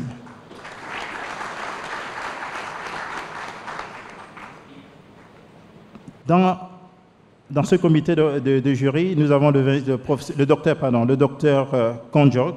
Il est camerounais. Il réside au Sénégal. Docteur. Le docteur Konjok, il est ingénieur. Il est président fondateur d'Email Energy Solutions, une société basée à Dakar, prestataire de services complets en matière de conseil et d'ingénierie dans le domaine électrique, incluant efficacité énergétique. Merci, docteur. Dans le jury, on avait le professeur Tuente Maurice.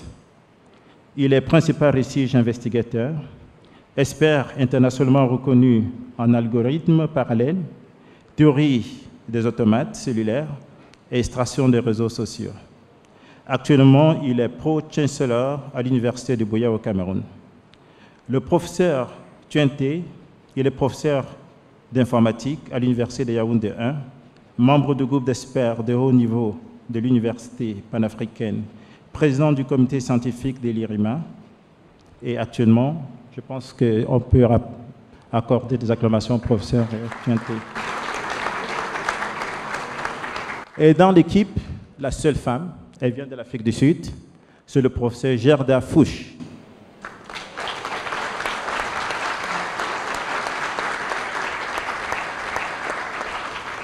Le professeur Gerda Fouch est chercheur principal au CSIR en Afrique du Sud. Il a 6 brevets internationaux et plus de 30 publications dans le domaine des produits naturels, de la synthèse des composés organiques. Elle a participé au projet de recherche visant à découvrir et à développer des médicaments à base de plantes. Merci beaucoup, docteur.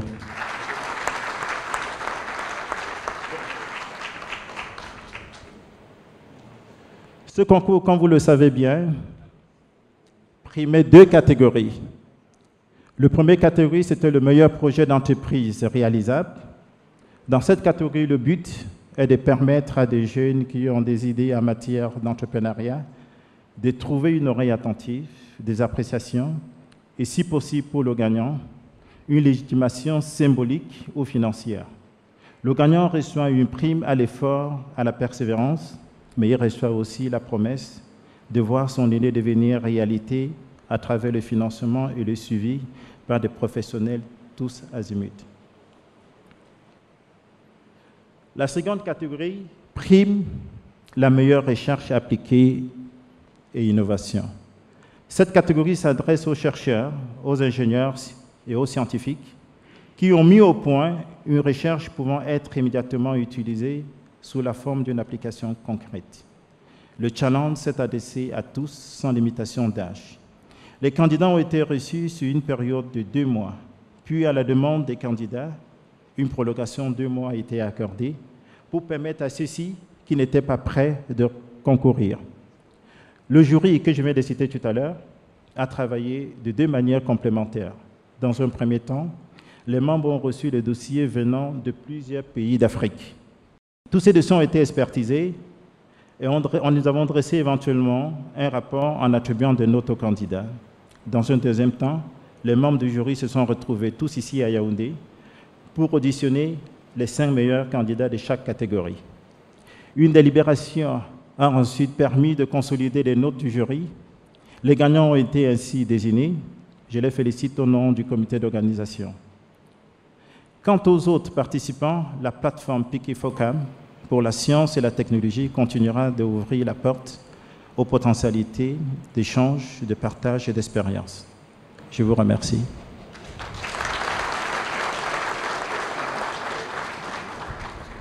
Je vais inviter le docteur Nestor Kamdem pour ce qui est considéré actuellement comme la proclamation officielle des résultats. Et je voudrais rassurer les uns et les autres que nous sommes quasiment arrivés au terme de cette cérémonie parce que cette remise de prix nous permettra de l'achever. Donc, docteur Nestor Kamdem, s'il vous plaît. Bonsoir. Nous allons commencer par la catégorie recherche appliquée et innovation. Nous invitons ici devant les 5 candidats qui ont été éditionnés le mercredi 14, ici à l'université PIC-IFOCAM Institute of Excellence. Il s'agit de Achiri Arnold Ndji, Monsieur Achiri Arnold Ndji, qui vient du Cameroun. Monsieur Gela Benesse Ernest, il vient du Cameroun.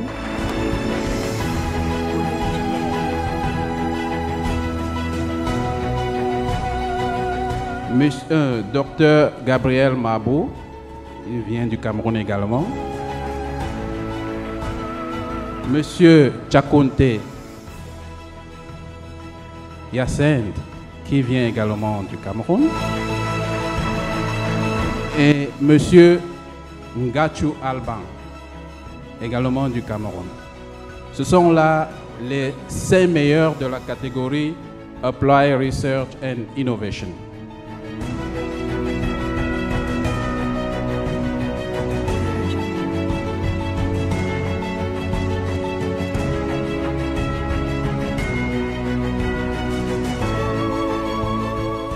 Alors, pour cette catégorie, le jury a délibéré tout à l'heure à 12 h et a été donc classé premier le docteur Mabou Gabriel.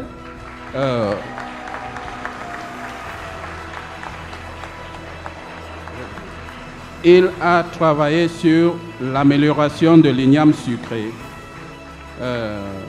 vis-à-vis du durcissement post-récolte du Cameroun. C'était le titre de son projet.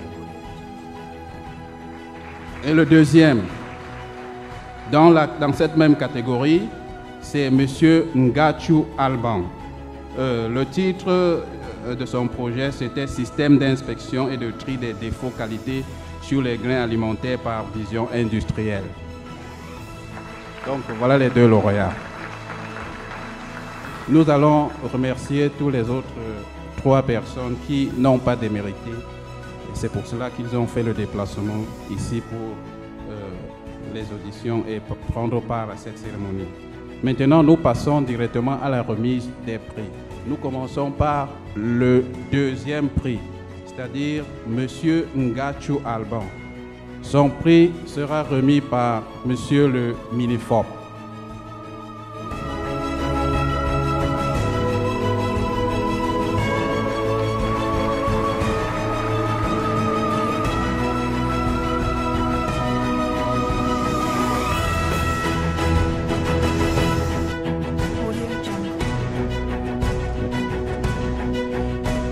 Il est important de rappeler que ce lauréat qui arrive en 2e position gagne 2 500 000 francs CFA.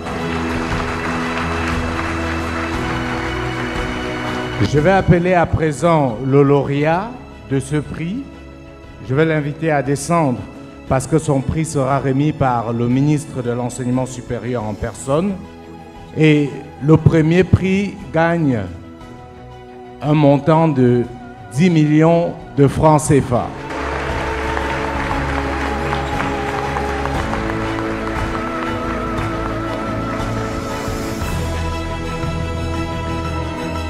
Alors, très rapidement, pendant qu'il reçoit son prix, j'aimerais dire pour ceux qui n'ont pas bien compris qu'il a travaillé sur quelque chose qui permet de garder les ignames plus longtemps. Parce que comme vous le savez, les ignames jaunes, qu'on appelle les ignames sucrés, se gâtent rapidement. Par conséquent, est difficile à commercialiser. Lui, il a mis au point une technique qui permet de conserver ces ignames beaucoup plus longtemps. Et je pense qu'on peut l'applaudir par rapport à cela. Ça pourrait permettre, bien entendu, de résoudre le problème d'insuffisance alimentaire. Le deuxième, pendant qu'on fait la photo, lui, il a travaillé sur un processus qui permet de sélectionner les grains. Parce que comme vous savez, que ce soit les grains d'arachide, que ce soit les grains de haricots, on a souvent un problème justement de tri et de sélection. Il a mis sur pied justement une technique qui permet de faire ce travail-là. Nous allons aller actuellement à la 2e catégorie, la catégorie business. Dans cette catégorie, nous avons M. Asumu Ngafan Ayewode. Nous avons M. Sofa Tsage Ebenezer. M. Simo Boyom Henri. M. Minsia Fokam Olivier. Et enfin, M. Tsungi Foe. Je vais demander aux différents candidats de se dépêcher très rapidement. Ils sont également 5 qui ont été sélectionnés pour cette phase finale. Et le deuxième prix qui est décerné par le professeur Maurice Kamto. Ce prix a été gagné par M. Miantia Olivier. C'est un Camerounais, chercheur à l'université de Tchang.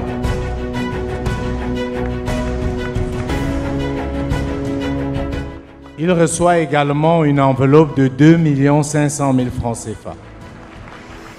Et bien entendu, il est très probable que son projet soit financé, son business plan.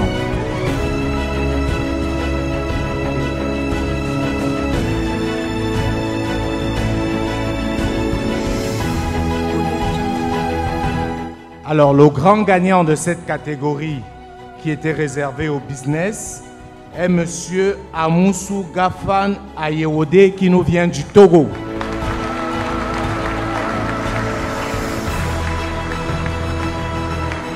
Il a travaillé sur la fabrication des biopesticides et son prix lui sera remis par le vice-premier ministre, secrétaire général du RDPC, M. Jean Kuete.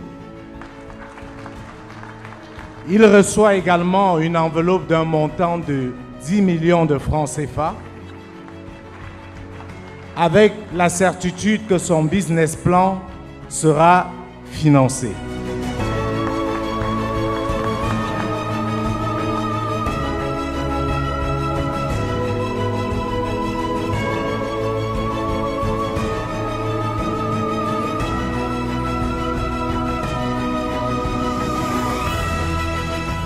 Merci. Nous allons terminer avec le dernier prix, qui est un prix qui est intitulé le Community Award. C'est un prix où il n'y a pas eu de compétition. Le but est d'identifier autour de nous et de vous des Africains qui font des choses extraordinaires et essayer de les encourager à travers ce prix. Ce prix sera remis à un Camerounais. Il s'appelle M. Jean Ké et il est expert mécanicien qui fabrique des machines agricoles, notamment pour la fabrication du cacao. Il reçoit un prix d'une valeur de 3 millions de francs CFA et ce prix lui sera remis par le ministre délégué auprès du ministre d'État, ministre de la Justice, garde des Sceaux, M. Jean-Pierre Fogui. Je voudrais qu'on applaudisse encore M. Nké pour le travail extraordinaire qu'il fait depuis un certain nombre d'années dans la transformation du cacao. Monsieur Nké, s'il vous plaît. Monsieur Paul Nké, c'est lui devant vous. Je voulais qu'on le remercie. Ce prix sera remis, comme je l'ai dit, par Monsieur Jean-Pierre Fogui, conjointement avec le fondateur de cette institution, le docteur Paul Fokam Kamoni.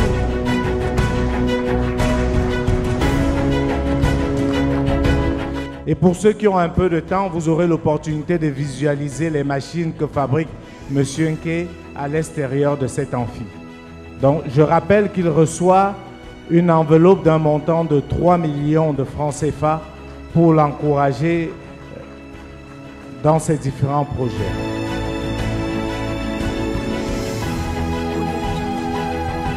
Il est aussi important de noter qu'il nous vient des Bolova et d'Obala, autant pour moi.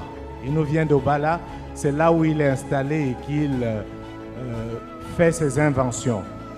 Voilà, madame, monsieur, je pense que nous sommes arrivés au terme de cette première édition du Piquet Fokam Award. Il ne nous reste plus qu'à vous remercier pour votre bien-aimante disponibilité. C'était la première édition. Nous nous retrouverons forcément dans 2 ans pour la deuxième édition, certainement avec le même plaisir. Je voudrais, avant qu'on ne se sépare, je pense que le docteur Fokam souhaitait dire un dernier mot avant qu'on ne se sépare. Merci beaucoup. Je dois d'abord féliciter tous les lauréats ce qui est important. Mais je voudrais surtout revenir sur le prix de Community Award pour dire qu'il s'agit surtout d'un prix qui s'adresse à toutes les couches de la société. Qu'on commence par les sauveteurs, en passant par toutes les catégories, le Bayam Sayam et toutes les catégories de la société, et les journalistes. Toute la communauté africaine est chargée de détecter des candidats susceptibles de bénéficier de ce prix, de proposer, et on va charger les journalistes de faire les enquêtes pour nous prouver qu'il s'agit de quelqu'un qui apporte une innovation significative pour le développement de notre pays. Ainsi, on va pouvoir magnifier l'ensemble des personnes créatrices de richesses dans notre pays, dans notre continent. Je vous remercie. Your Excellencies, ladies and gentlemen, all due protocol respected, we have come to the end of the PK FOCAM Awards ceremony. Once more, we thank you for your patience. We thank you for your concern for us. And hopefully, we'll be together again in 2 years. God bless you. Merci beaucoup. Je rêve d'une université où je vais apprendre à révolutionner le monde par le questionnement. Mon idéal d'université m'offre un cadre polyvalent, propice à l'excellence. Je rêve d'une université qui m'offre plus d'ouverture sur le monde à travers des partenariats avec des universités de renommée. Je pense à une université qui m'assure une formation en parfaite adéquation avec le monde de l'emploi en me garantissant le premier emploi. Mais pourquoi rêver de ce qui existe déjà? PK FOCAM Institute of Excellence, formant dès aujourd'hui les leaders de demain. Chez Afriland First Bank, nous croyons à la dignité de l'Africain, pour qui nous bâtissons une banque panafricaine innovatrice. Et nous intégrons nos valeurs culturelles dans notre vision du métier. Entre le client et nous, c'est une relation de confiance que nous renforçons chaque jour avec notre expertise, notre flexibilité et notre proximité. Chez Afriland First Bank, depuis plus de 25 ans, nous sommes au service du développement de l'Afrique.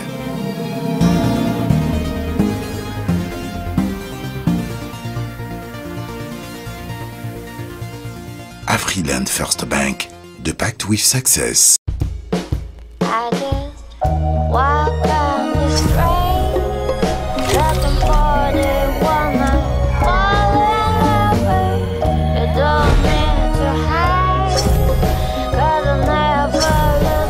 The future is already here.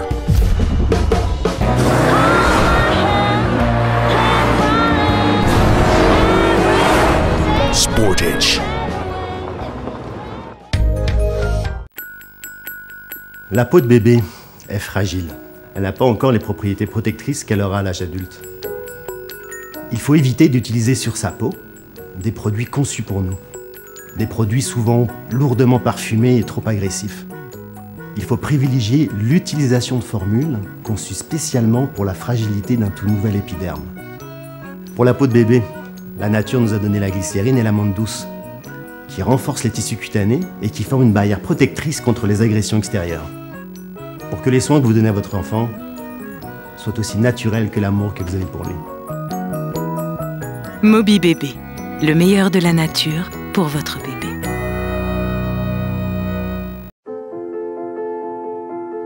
Je me sens bien, j'ai le privilège d'être bien dans ma peau et de vivre pleinement ma beauté. Je vise la simplicité et mes choix sont clairs. Mes produits biopharma et ça me suffit. Pour moi, la qualité est essentielle. C'est pour ça que je suis fidèle à Biopharma. Biopharma offre plusieurs marques avec des gammes riches et variées, disponibles pour toute la famille et même pour le bébé. Ces produits sont spécifiques et adaptés à ma peau. Ma peau me dit merci. Je tiens vraiment à ma santé et à mon look naturel. C'est pourquoi mes copines m'ont recommandé les produits Biopharma. Les laboratoires Biopharma, de la beauté à la santé.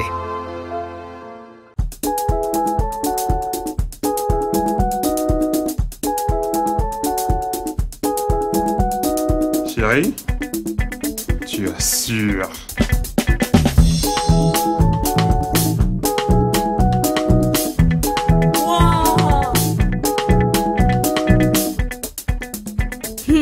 Maman, tu assures.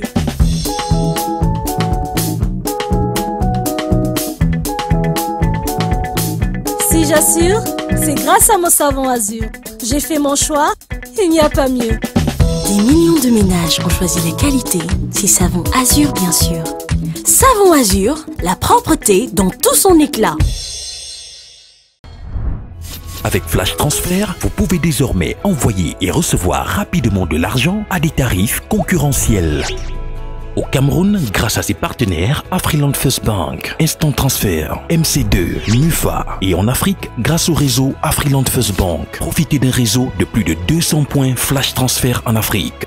Avec Flash Transfert, choisissez la qualité, la sécurité et la rapidité. Flash Transfert, connectez l'Afrique.